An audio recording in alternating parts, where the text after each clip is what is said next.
The rhythm of healing, the octaves method. O is for observation, through stillness we find meditation and breath work that quiet the mind. In silence we listen, the answers are clear, awareness emerges, dissolving the fear. C is for compassion, for self and for all, embracing the good, the struggles, the fall. With kindness we grow, we nurture, we mend, learning to love ourselves as we extend. T is for therapy, a path we explore. Daily we practice unlocking the door. From journaling to mindfulness, healing begins. Each step is a victory as peace settles in. A is for animals and laughter so bright, like children at a play, their joy taking flight. With playfulness and movement, we rediscover the way to heal through the fun that we often delay. V is for victuals, nourishing and pure, detoxifying the body and keeping us sure. We choose what we eat with intention and grace, fueling our journey at our own pace. E is for exercise, where movement is free. We stretch and we bend in sweet harmony. Flexibility grows with choices we make. In strength and in stillness, our bodies awake. S is for socialize, where self-growth begins. Others reflect our triggers and the places within.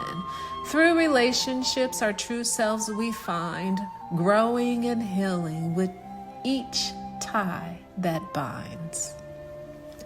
The octaves method, where all behavior makes sense. We just need to find the sense it presents. We just need to find the sense it presents.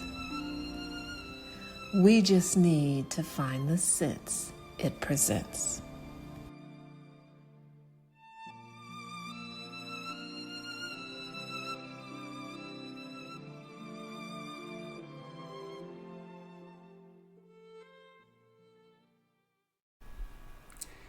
Hello, everyone, and welcome to Season 5 of the Trauma and Social Work Podcast. I am KJ Alexander here with my co-host, Tonya Octave, and today we have a lot of important information to dive into. But before we get started, I'm going to go ahead and let Tonya tell a little bit more about herself and what this podcast is about. Hi, everyone. My name is Tonya Octave, and we are going into Season 5 of Trauma and Social Work Podcasts, where we will be discussing and diving deep into my book called Heal the Mind, 7 Strategies Towards Mental Wellness, Happiness, and Success, Exploring Trauma, Mental Wellness, and Ways to Live a More Balanced Life. And before we begin, just a simple reminder that this podcast is for informational purposes only. It is not intended for medical, psychological, mental health, or legal advice. Although I'm a licensed professional, this is not a formal type of treatment. We may talk about things like hypnosis and meditation and things that we would do in a therapeutic, from a therapeutic perspective, but it's not a form of treatment. For individual questions about your wellness, your happiness, and your success, please seek out a professional. And if you are experiencing a mental health crisis, do call 911 or go to your nearest emergency room. Great, awesome. That was amazing. So with that being said, I want to make sure I tell the audience, if you haven't already, follow this page on Spotify, YouTube, and any other platforms we post episodes on. Make sure you subscribe to the channel so you don't miss any upcoming episodes in the future. And with that being said, let's go ahead and get started.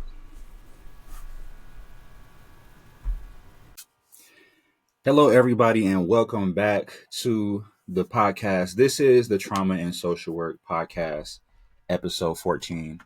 My name is KJ Alexander, and I'm joined again with Tonya Octave.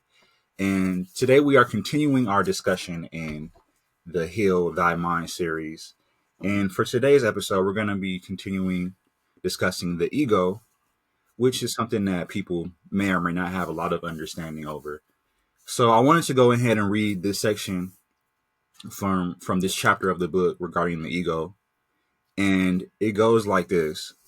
The ego can be thought of as an observer in your life. It is embedded within the personality structures. It shapes our personality.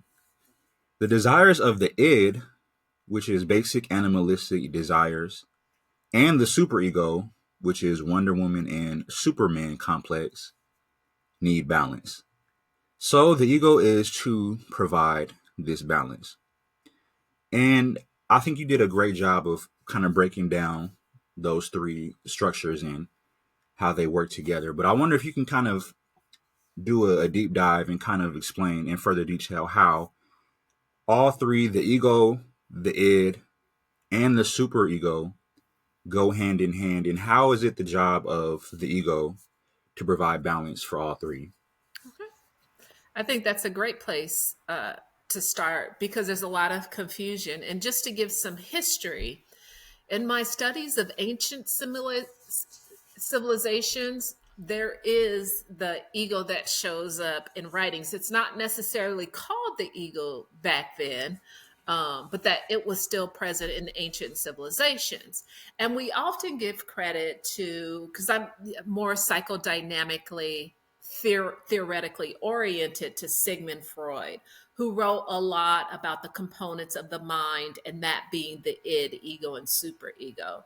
And really, it was to emphasize components and how they operate on different levels of consciousness and influence our thoughts, our behaviors, emotions, reactions, triggers, things like that.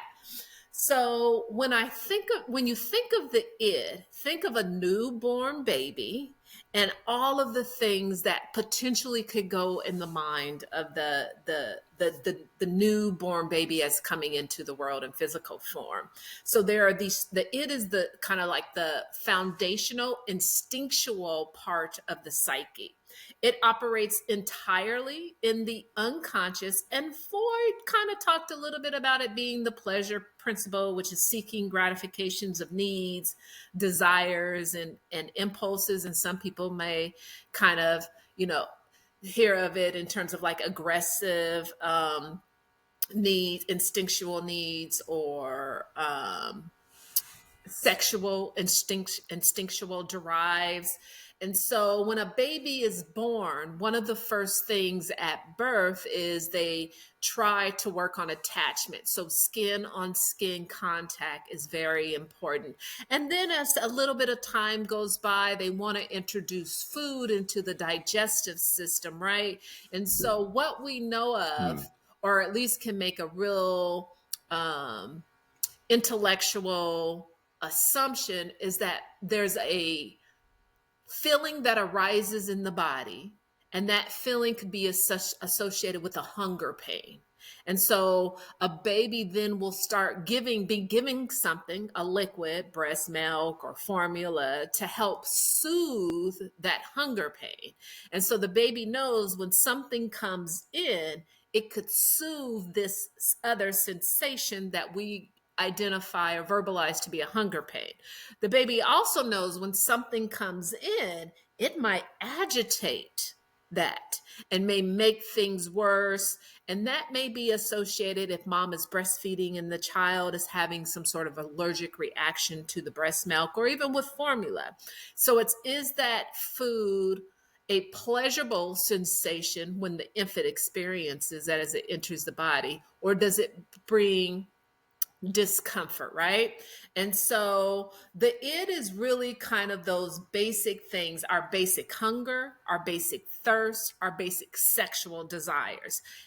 There's tons of research that talks about infants in terms of in utero and the processes and how their sexual health and their sexual organs are being developed. And so think about like the id as the baby basic needs of survival.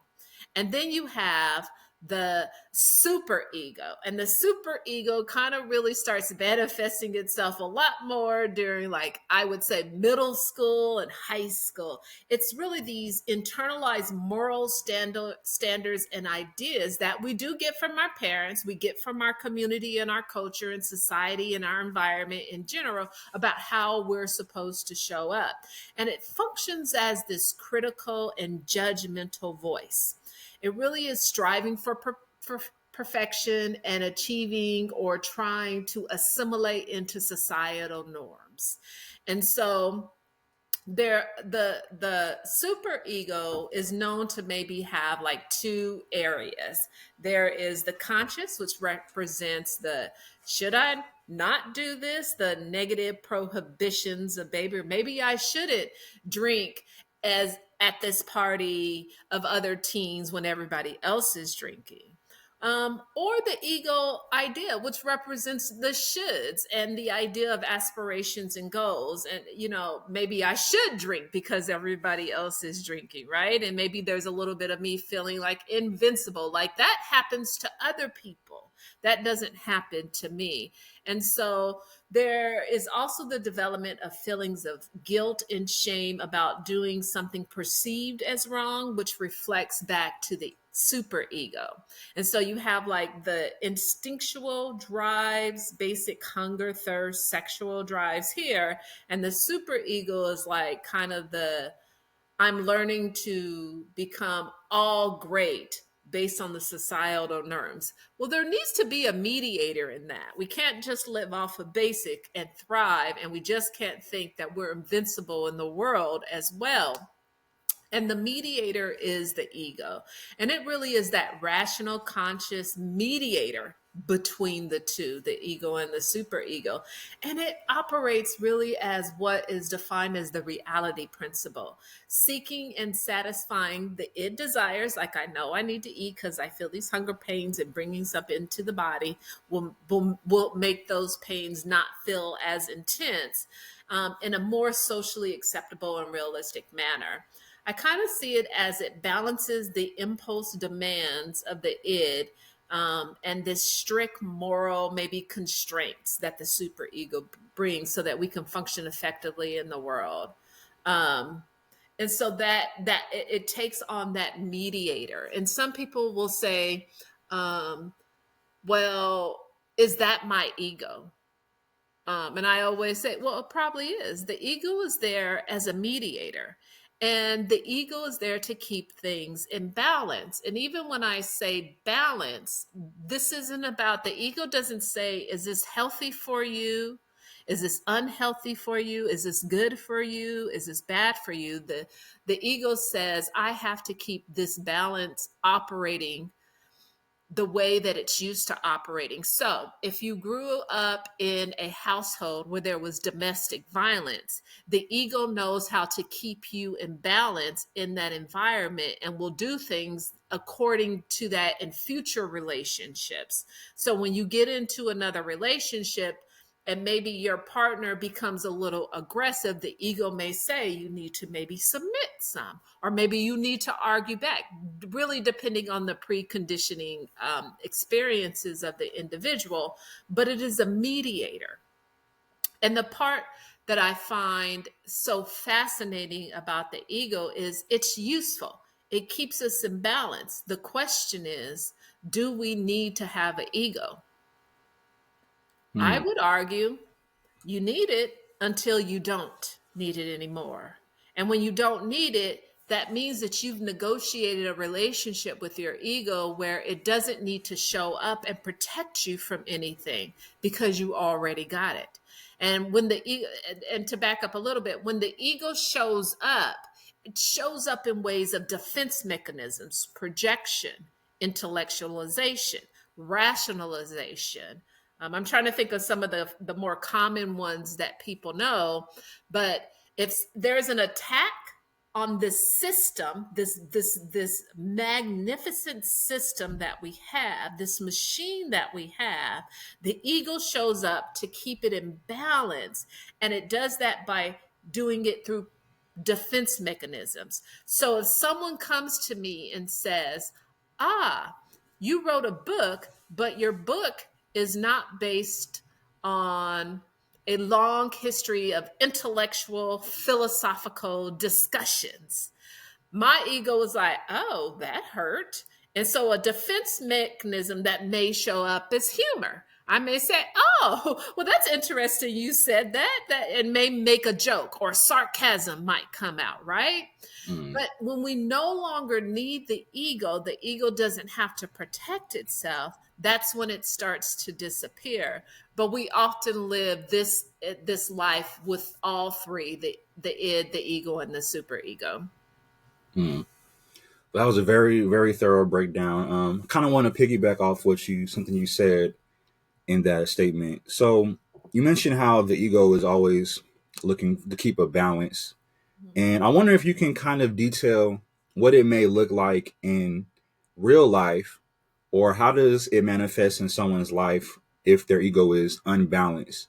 Like, what are some things you may see, just so that a person watching this may be able to recognize it within themselves or others if there is an unbalance? What kind of things do you typically see in those scenarios? So the ego is kind of like the balance, and the balance is the system being in a homeostasis in a familiar experience. We're removing this thought that it is good or bad. So familiarity might be domestic violence. Familiarity might be being born to parents of alcohol and drug addiction. That might be familiar. Childhood trauma, that might be familiar. So the ego is going to balance you in whatever is that familiarity. So we're not talking good, we're not talking is this healthy or anything. Can it keep you functioning in that state? It's like if a rose learns to grow in soil that is not as acidic as its counterparts, it'll still grow and it will learn. Cellular change will happen so that it can adapt. We have cellular change that adapts to trauma. And Mm, so it keeps us stuck. I say stuck because I believe we don't need the ego, but it takes a lot of work to get to not need it. It keeps us in this pattern. And so although the id may show up with these impulsive and destructive things, and sometimes the super ego may show up in ways as excessive guilt, it may show up as anxiety, or maybe rigid patterns in our behavior. The ego will keep us in what is a way for us to continue to survive in the environment and circumstance we are. Not thrive, but survive. mm, And so when something happens and it gets us out of balance, that defense mechanism comes up, like repression. I can't remember painful memories, and so I push them so far back in my unconscious. Projection, that it is about, this isn't my behavior, this is your unacceptable behavior. Sublimation, which is about channeling inappropriate impulses into maybe a constructive system. Rationalization, trying to make sense out of the experience. Well, she or he did this because of this.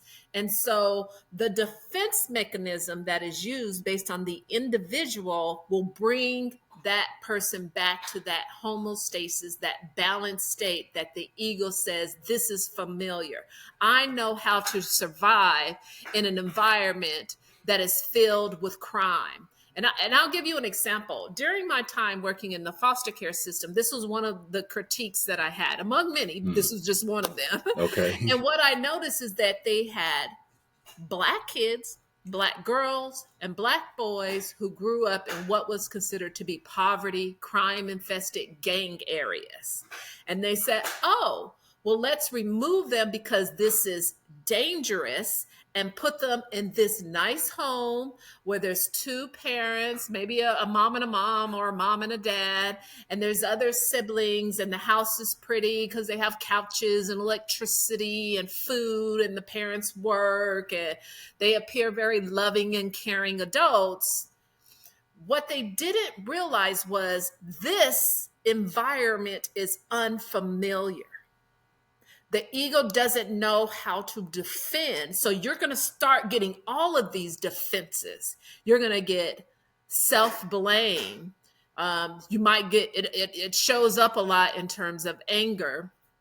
You're going to get defenses like when you live in a different environment where you don't know the language, the system doesn't know how to adjust. The system knows how to adjust. The system knows how to sleep when there's constant noise of fire trucks and ambulances and police constantly around. The system doesn't know how to function when there's no noise. And this can bring up so much agitation in the body. And they're trying all different kind of defense mechanism, like acting out. So then we wonder why the kid is now acting out. We put that label on it, when in actuality, it was something the system, child services, caused without putting this child in this environment, without maybe giving some other tools to help navigate that ego, let that ego feel safe.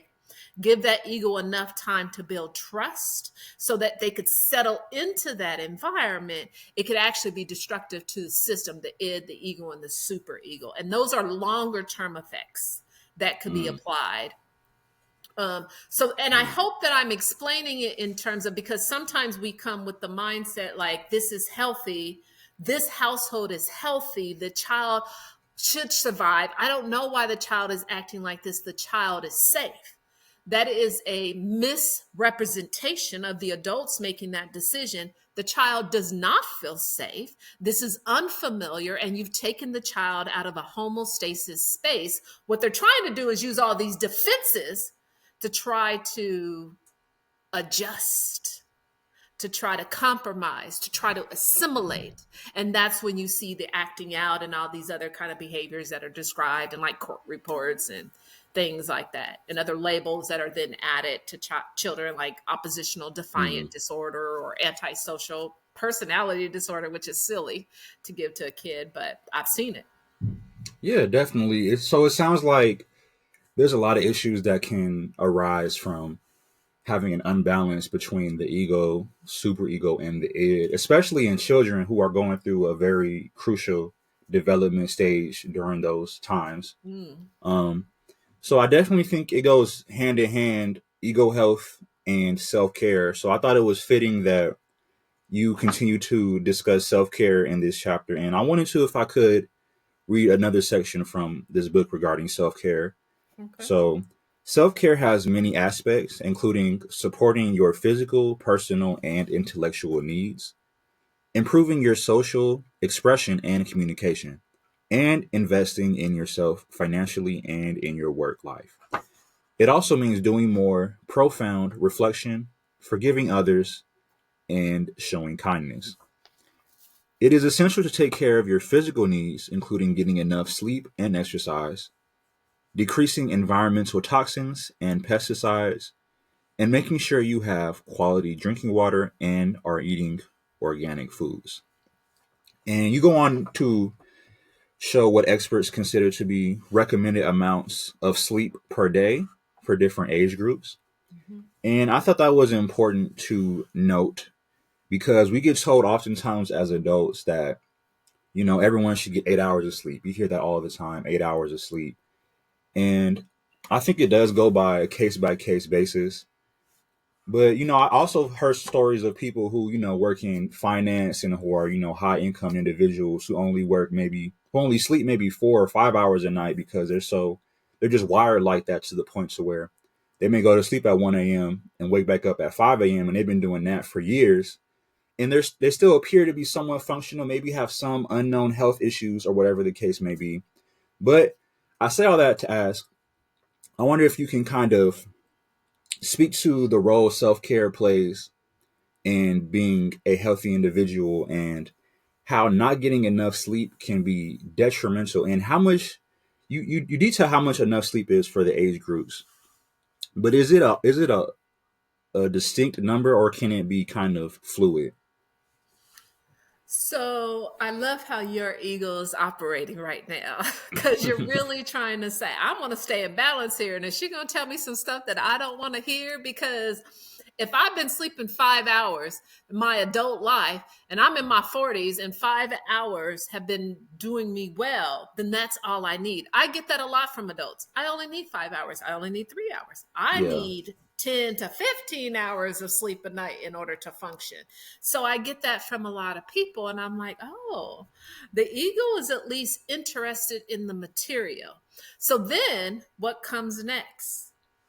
If you're interested in something, then you're getting ready to show that there's protection that's going to show up. The ego can direct you on where and how to heal because of just the intensity and how things appear, where the mind goes, where the energy flows. It's all going to direct you, right?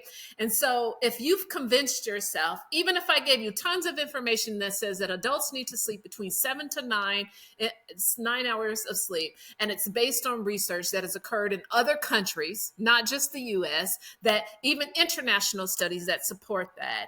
And you still said, well, in this physical body, I only need 6 because that's all I got. You said one thing that caught my attention. And you said to the extent is, well, they seem to be operating well. Nothing has come up yet, or maybe nothing that they're aware of.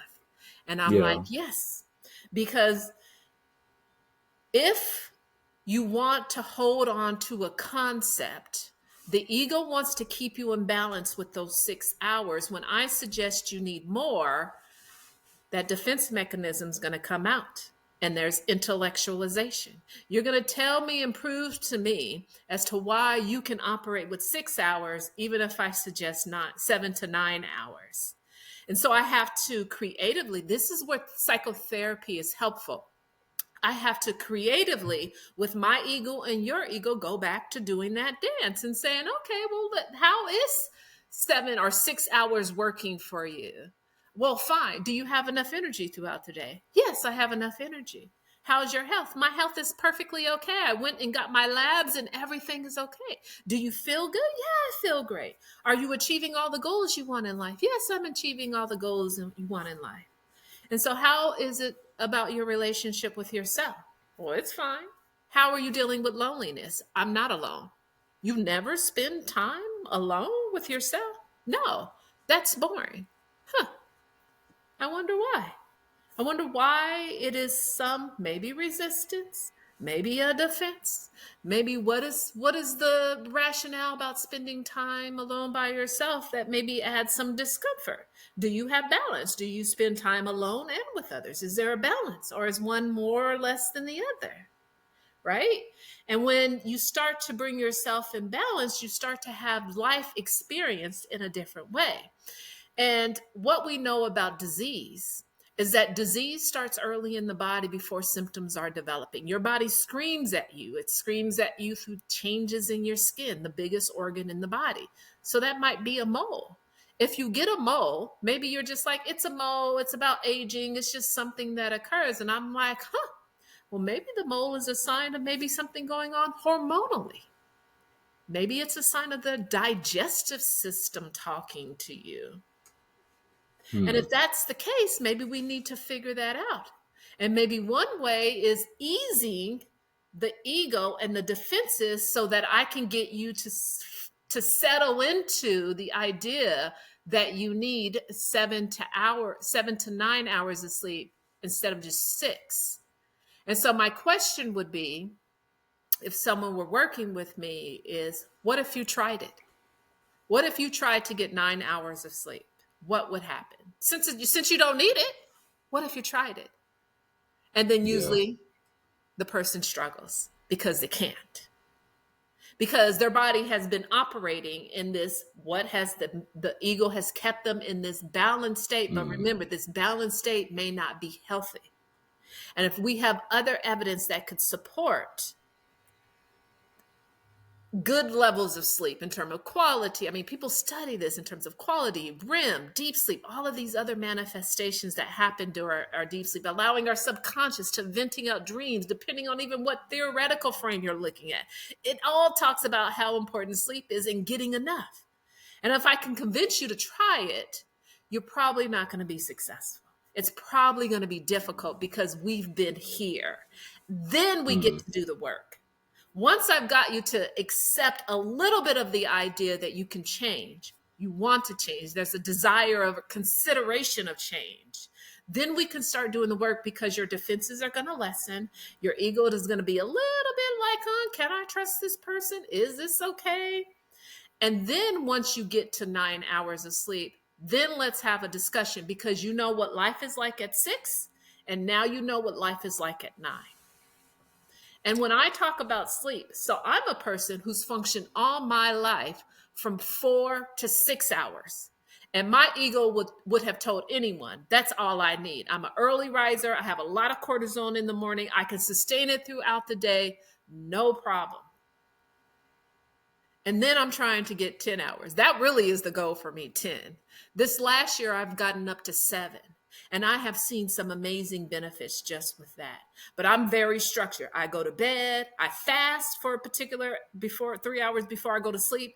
I get to bed by 7, 8, 9 at the latest. I sleep throughout the night and I monitor it with something outside of the ego. I use tools, external tools. I monitor it with the ring, the Aura ring. I monitor it with a watch. I monitor it with heart rate variability. And what I notice, even with heart rate variability, which is probably a whole nother discussion, but what it does is it measures the time between beats. And it really is about longevity. And so the higher heart rate variability you have, the beneficial it is to your health. This is a very simplistic way of looking at it. And so what I've noticed, when I get that 7 or 8 hours, my heart rate variability is higher. When I'm at 5 or 6 hours, it's down. That is something outside of the ego that I'm using as a tool to help convince my ego I need to change so that the defense mechanisms aren't always showing up. And that's how you learn to massage your ego. That's how you learn to get to know your ego, along with some other kind of techniques that I use. So, what do you Mm. think about that? Yeah, very interesting. I think it's part of that is it's unfortunate that at times our egos can be our own worst enemy in the sense that they keep us in unhealthy habits and in order to maintain some type of identity. But on the other hand, a person who is trained can also have influence on their own ego and put themselves in situations to where their ego may not be comfortable, but they still have dominion and control over their mind to the point to where it doesn't absolutely destroy themselves from an ego standpoint, but they can, put it themselves in situations they control in order to grow their ego over time and kind of build that muscle up and make it stronger. And So then a perfect activity that helps that someone who wants to work on their ego health. That's something that I practice that I think is helpful for people who might be interested. yeah, sure, absolutely. And I think it is something that takes practice, just like any exercise. You're not going to be great at first, but over time, as you build a routine up and be consistent, I believe results will be imminent as far as being able to have more control over your ego and not succumb to just what the ego wants and what it believes should be happening within you, because Because it's easy ultimately, to hear. yeah, ultimately you are in control as a person. So I think people need to take more control over their lives and over their minds, and I believe it does start with the ego, like we said before. Because So that ego may be childhood trauma. That ego may be dating the same person, unhealthy relationships over and over. yeah. That may be the stuck part, because the ego may keep you in that balanced state, which is feeling like stuck. So let me share a little bit of an activity that I work with, and I like to start with an affirmation. That you say this to yourself, you write it down, that you remind yourself, you put it on post-its, you put it on your screensaver. The healthier your ego, the better it serves you as a tool rather than as an enemy. And then Mm. I would say maybe find a comfortable space. Take a few minutes as you get into that space to take some breaths to connect to the body, to get grounded. Close your eyes and ask yourself, if my ego had a physical form, what would it look like? How does my ego sound? How does it behave? How does it show up in my life? And visualize your ego as a character, maybe a friend, maybe a rival, maybe a mentor, maybe something even abstract. And in your journal, start to have a conversation with your ego. Maybe call it a name. And why do you react the way you do in certain situations? Reflect on that. What are you Hmm. trying to protect me from? And what do you think I need to work on? And let the ego respond with its voice without maybe the overthinking, and really kind of recognizing these defense mechanisms as they show up. Do you use rationalization to justify your behaviors? And why do you project your fears or worries or anxieties onto others? And then thank the ego for protecting you. That's important. And ask the ego, how can we work together to bring balance in a healthy way to achieve the goals that you want out of life? And write down the steps you need to do to move towards this balance. And that, I just think, is a beautiful practice, especially if you're working with journals and stuff. Yeah, that's some great information and a lot of steps a person can take to kind of get started down that path. So I think we can kind of leave it there. We covered a lot of great information. I wanted to know if there's any other information you wanted to leave the audience with before we wrap up. I mean, I think that's great. I love talking about the ego. I think we can get caught up in terms of understanding. If you wanted to do this work, I really encourage working with the professional. Personal preference is someone who is psychodynamically trained, because that's how they see the human existence. And so that would be my encouragement, because there's a lot of other things that go on when people are really trying to venture out and do this alone. So really just seeking out a professional in that way. All right. Well, I want to thank you so much for your time once again. This is the conclusion of episode 14. And if you guys haven't already, please hit that like button and subscribe to the channel. We have more episodes coming out in the future. And with that being said, everyone be safe. And until next time, bye bye. We hope that you have found today's episode insightful and helpful on your wellness journey. If you have enjoyed the episode, please share with others. And don't forget to like, subscribe, and leave a review. It lets us know that all the work that we're doing is meaningful to you, and we'll continue to share simple techniques to help you move towards wellness, happiness, and success. Remember, this podcast is part of a bigger plan, building towards affordable group sessions and annual retreats, and we'd love to have you join us as we grow this movement. I will leave you with this thought. The body wants to heal. Get the mind out of the way. Thank you for tuning in, and we'll see you next time. The rhythm of healing, the octaves method. O is for observation, through stillness we find meditation and breath work that quiet the mind. In silence we listen, the answers are clear, awareness emerges, dissolving the fear. C is for compassion, for self and for all, embracing the good, the struggles, the fall.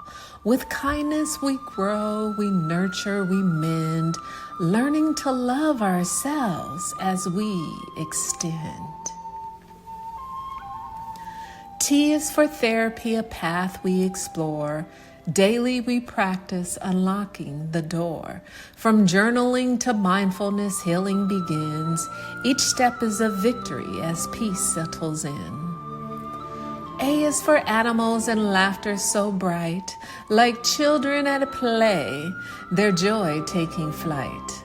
With playfulness and movement, we rediscover the way to heal through the fun that we often delay. V is for victuals, nourishing and pure, detoxifying the body and keeping us sure. We choose what we eat with intention and grace, fueling our journey at our own pace. E is for exercise, where movement is free. We stretch and we bend in sweet harmony. Flexibility grows with choices we make. In strength and in stillness, our bodies awake. S is for socialize, where self-growth begins. Others reflect our triggers and the places within. Through relationships, our true selves we find, growing and healing with each tie that binds. The octaves method, where all behavior makes sense. We just need to find the sense it presents. We just need to find the sense it presents. We just need to find the sense it presents.